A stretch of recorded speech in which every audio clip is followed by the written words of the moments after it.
The life of a psychologist and nature writer takes a dark turn after discovering a simian man in the woods. In the forest, two lab mice flee from a crow and find refuge next to a tree, where they discover a lifeless man nearby. Later that day, when the police take Lila to the station, she faces questions from photojournalists, who ask her if she regrets her actions. She responds in the interrogation room, informing the three officers that she does not. Meanwhile, Puff testifies in Congress, expressing his sorrow only for his expulsion, Lila's imprisonment, and Nathan's death. In the afterlife, Nathan, who has a bullet wound on his forehead, finds himself in a white room and confesses that the phrase "I'm sorry" means nothing to him. In the interrogation room, Lila narrates that it all began when she was 12 years old. After class, she went straight home. She looked at herself in the mirror and unbuttoned her blouse, only to see that thick hair was forming on her chest. Embarrassed, she cried, and her mother took her to the doctor, who mentioned that her condition was caused by her hormones. When Lila was 20, she resembled an ape, which led to her being cast as King Kong in a school play. One night, after shaving the hair off her body, she submerged herself in the bathtub and tried to end her life. However, she changed her mind upon seeing a mouse looking at her without judgment. As Lila finishes her story, she notices the officers yawning. She asks if they understand what she is saying, but only one of them responds, recalling that she mentioned a mouse.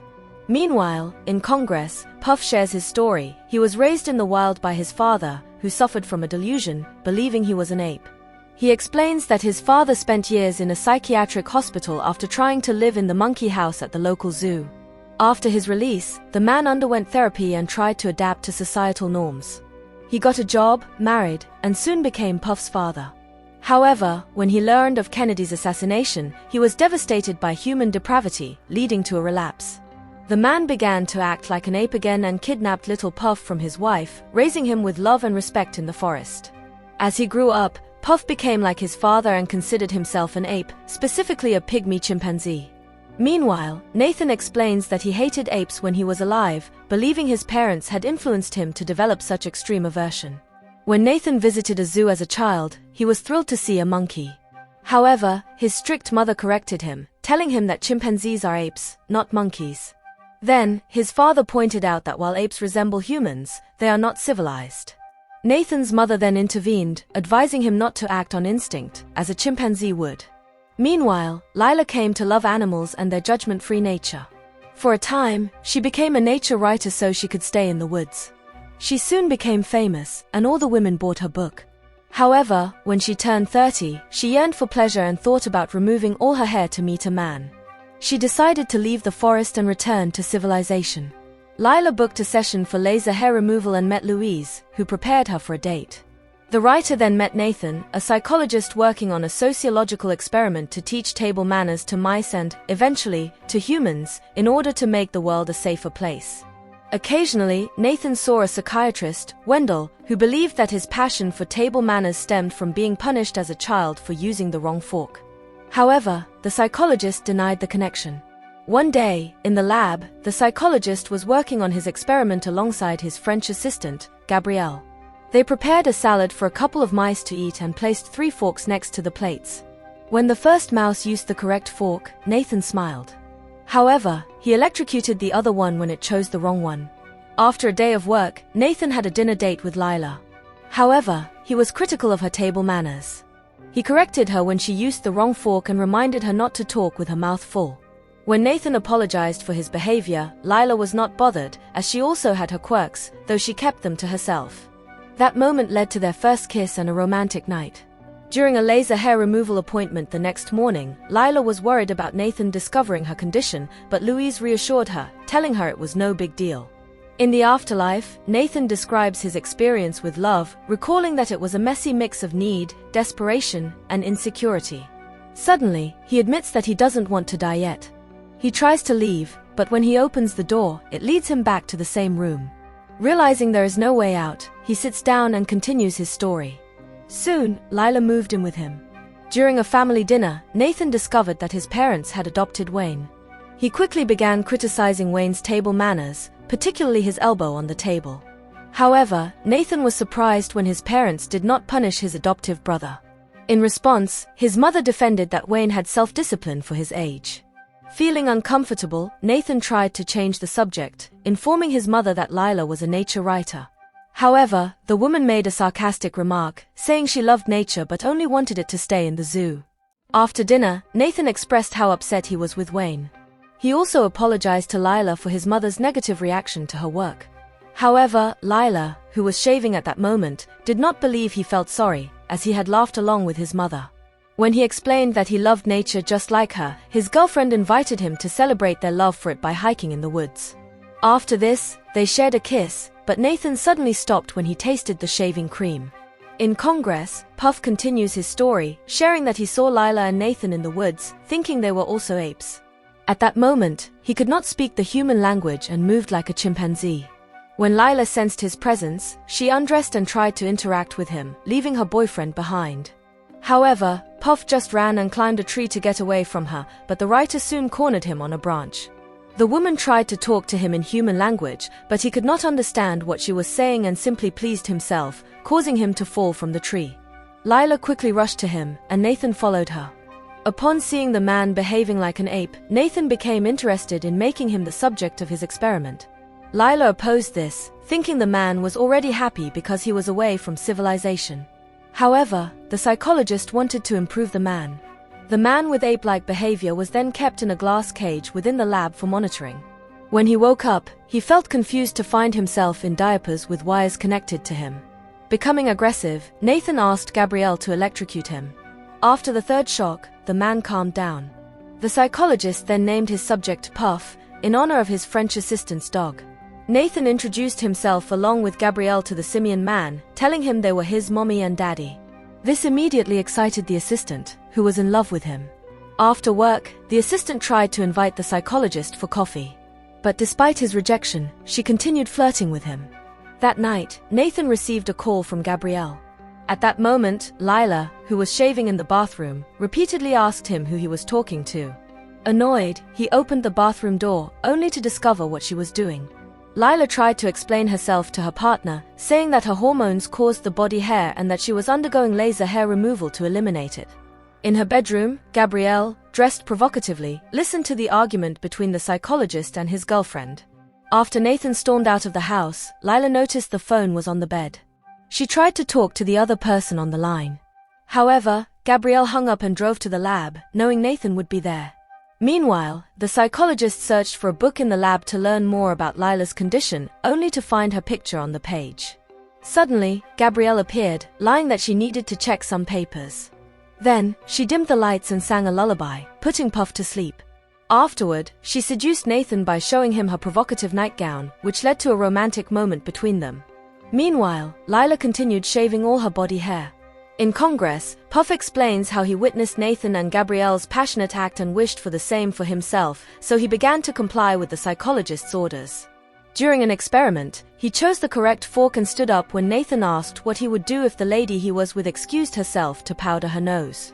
The psychologist praised his progress and kissed Gabrielle to celebrate. Meanwhile, Lila, unaware of her boyfriend's secret relationship, bought a wig to cover her shaved head. In the afterlife, Nathan admits he felt guilty for what he had done to Lila. Although he loved her, her condition disgusted him, and he couldn't help but be attracted to Gabrielle's femininity and French accent. One night, during dinner, Lila confronted him about being so distant, asking if he was seeing someone else. However, Nathan lied, claiming he was simply worried. Lila assured him that her body hair would disappear in 2 more years of laser hair removal. She also shared that she was making efforts to be more feminine by enrolling in a ballet class and painting her nails pink. When she suggested they have a baby, Nathan began having nightmares in which their child was an ape with his girlfriend. He talked to Wendell about this, who pointed out that it stemmed from his issue with Lila's condition. Nathan denied it, saying he was more worried about parental responsibility. However, the psychiatrist saw through him clearly and suggested he evaluate his feelings for his girlfriend. Nathan knew he loved Lila, but he also wanted Gabrielle. One day at work, after teaching Puff to read, the assistant revealed her frustration and wanted the psychologist to choose between her and Lila. When Gabrielle mentioned wanting to have a child with him, Nathan imagined having a human child. However, he admitted he didn't know how to leave Lila. This infuriated the assistant, prompting her to quit her job. That night, Nathan told Lila what happened, who offered to replace his assistant despite being against his mission to teach Puff civilization. The next day, the psychologist taught Puff how to behave properly at social events. When the music stopped, the subject stood up, applauded, and threw a rose, leading Nathan to praise him. That night, the couple enjoyed a romantic evening together. In the following days, they continued working on the experiment. Puff then learned to drink wine, speak correctly, trim the hair in his nose, ride a unicycle while juggling, and even act. Recognizing that the subject was ready to interact with society, Nathan freed him but did not remove the shock collar in case he misbehaved. Upon leaving his cage, Puff hugged the psychologist. However, when he hugged Lila, he couldn't control his impulses, which caused Nathan to electroshock him. Because of this, the man acknowledged that what he did was wrong and immediately apologized to Lila. After this, the couple took Puff to the city, and they ate at a fancy restaurant. Upon meeting the waitress, the man still couldn't control his carnal desires, which led the psychologist to electroshock him again. In the car, Puff apologized to the couple, promising that his behavior would not happen again. Lila comforted him, encouraging him not to be ashamed of his animal impulses. However, when Nathan reacted in disagreement, she corrected herself and advised him to learn to control his desires.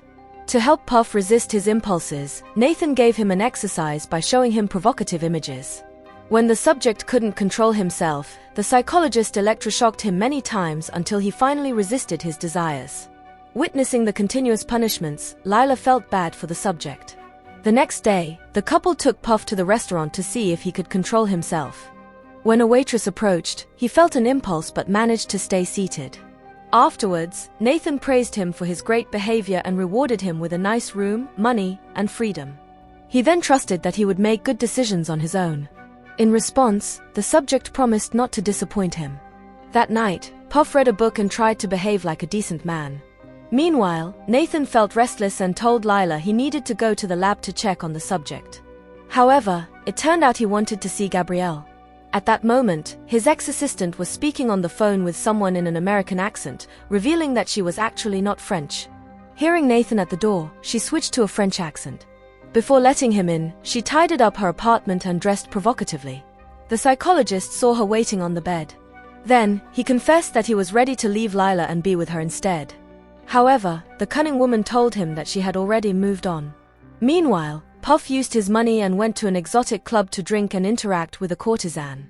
When he returned home late, Nathan told Lila he had spent hours with Puff due to a philosophical discussion.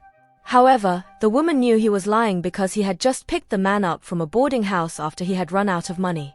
Nathan admitted the truth, that he had spent a romantic night with someone he had fallen in love with. Upon hearing this, Lila became furious, pointing out that she had given up her soul, beliefs, and body hair just to be with him. She then took all her things and stormed out of the house. After their breakup, Nathan introduced Puff to other scientists. The subject talked about how the psychologist had improved him. Meanwhile, Lila, whose hair had grown back, fell into a depressed state and didn't want to leave the hotel room. When Louise visited her, the woman, crying, explained that she didn't want to pretend anymore. The electrologist offered her comfort and invited her to stay at her apartment for a while. The audience applauded Puff after his speech. After this, Gabrielle entered the room and congratulated Nathan with a kiss. She then kissed Puff on the cheek and touched him flirtatiously. In the following nights, Puff would leave the hotel room every time he heard the romantic noises from the couple to find someone to have an intimate moment with. However, during a dance presentation, Gabrielle kept flirting with him. Soon, Puff graduated, and everyone applauded his achievement. In his speech, he expressed gratitude to Nathan, who had taught him how to behave like a man. Meanwhile, Lila finally finished her electrolysis treatment with Louise. One day, Nathan and Gabrielle were celebrating due to Puff's fame and constant bookings. Suddenly, they were interrupted by Frank, who threatened them with a gun. Shortly after, Lila arrived, showing off her impeccable body. Then Louise appeared, who turned out to be Frank's girlfriend. Lila pulled a rope from her bag, but she got distracted seeing the well-mannered mice inside the cage. After Louise tied up the couple, Lila took the little rodents and Puff to the forest, where they truly belonged. When she freed the mice, the man tried to escape, but she electroshocked him. Lila then asked him to take off his clothes, revealing that she would retrain him to become a man-ape again so they could live happily in nature. When Puff opposed because he liked being human, she simply electroshocked him. In Congress, Puff shares his retraining experience, describing Lila's impartiality as his teacher. However, one day he couldn't control his impulses and ended up having a romantic moment with her. Meanwhile, Nathan couldn't stop thinking about his ex-girlfriend and her impeccable body. Soon, Gabrielle noticed that he was distant, which led her to complain about it during a family dinner. While Lila and Puff lived happily in the forest, Nathan was constantly searching for them. One day, he finally found the couple. He threatened Puff with his gun but dropped it upon seeing Lila's body. Witnessing this, the man-ape grabbed the weapon and fatally shot Nathan in the forehead. Lila took the blame and asked Puff to stay in the forest. However, she requested that he first testify in Congress about humanity's flaws. In the afterlife, Nathan confessed to an invisible being that he knew who shot him. After Puff appeared on television, Lila watched from jail, happy that he was keeping his promise. Afterwards, the man-ape took off his clothes and headed into the forest to be free, with reporters following him. Before entering the woods, he encountered his biological mother, who had been looking for him for 30 years. He greeted her kindly but explained that he had to return to the place he belonged. However, shortly after the reporters left, Puff got into a car with Gabrielle, revealing that they were lovers. While looking for a place to eat, he gazed toward the forest with a worried expression. On the side of the road, Nathan's well-mannered mice tried to hitchhike back to the city, holding a sign that said New York.